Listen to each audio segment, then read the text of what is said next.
Genesis 30. When Rachel saw that she bore Jacob no children, she envied her sister, and she said to Jacob, "Give me children, or I shall die." Jacob became very angry with Rachel and said, "Am I in the place of God, who has withheld from you the fruit of the womb?" Then she said, "Here is my maid Bilhah, go in to her, that she may bear upon my knees, and that I too may have children through her." So she gave him her maid Bilhah as a wife, and Jacob went in to her. And Bilhah conceived and bore Jacob a son. Then Rachel said, "God has judged me, and also has heard my voice, and given me a son." Therefore she named him Dan. Rachel's maid Bilhah conceived again and bore Jacob a second son. Then Rachel said, "With mighty wrestlings I have wrestled with my sister, and have prevailed." So she named him Naphtali. When Leah saw that she had ceased bearing children, she took her maid Zilpah and gave her to Jacob as a wife. Then Leah's maid Zilpah bore Jacob a son. And Leah said, "Good fortune." So she named him Gad.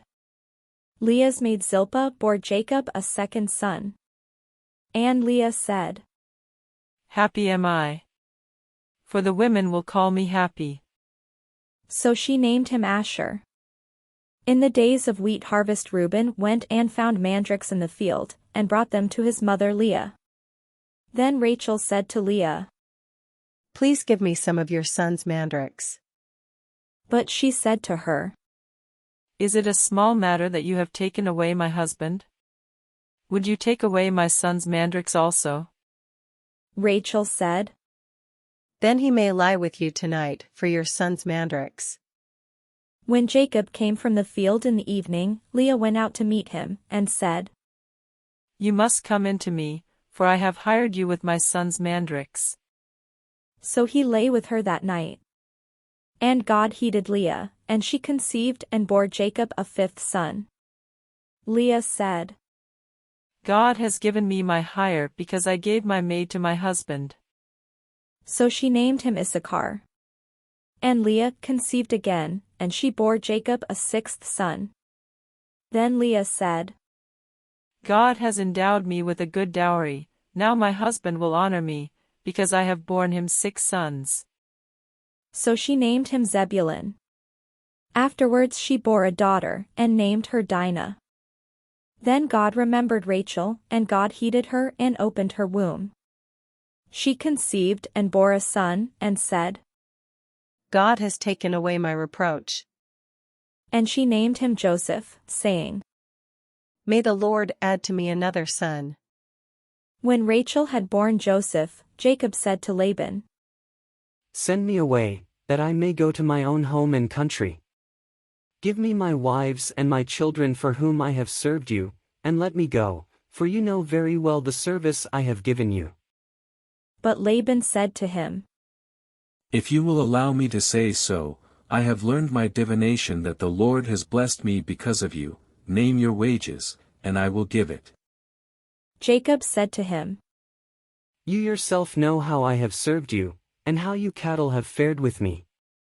For you had little before I came, and it has increased abundantly, and the Lord has blessed you wherever I turned. But now when shall I provide for my own household also?" He said, "What shall I give you?"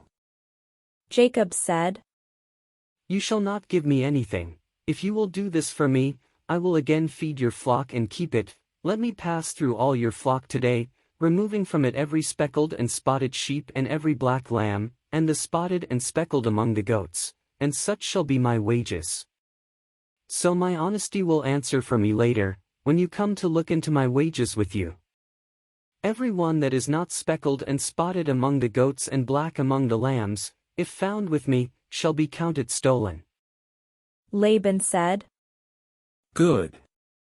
Let it be as you have said." But that day Laban removed the male goats that were striped and spotted, and all the female goats that were speckled and spotted, every one that had white on it, and every lamb that was black, and put them in charge of his sons. And he set a distance of 3 days' journey between himself and Jacob, while Jacob was pasturing the rest of Laban's flock. Then Jacob took fresh rods of poplar and almond and plane, and peeled white streaks in them, exposing the white of the rods. He set the rods that he had peeled in front of the flocks in the troughs, that is, the watering places, where the flock came to drink. And since they bred when they came to drink, the flocks bred in front of the rods, and so the flocks produced young that were striped, speckled, and spotted. Jacob separated the lambs, and set the faces of the flocks toward the striped and the completely black animals in the flock of Laban, and he put his own droves apart, and did not put them with Laban's flock. Whenever the stronger of the flock were breeding, Jacob laid the rods in the troughs before the eyes of the flock, that they might breed among the rods, but for the feebler of the flock he did not lay them there, so the feebler were Laban's, and the stronger Jacob's. Thus the man grew exceedingly rich, and had large flocks, and male and female slaves, and camels and donkeys.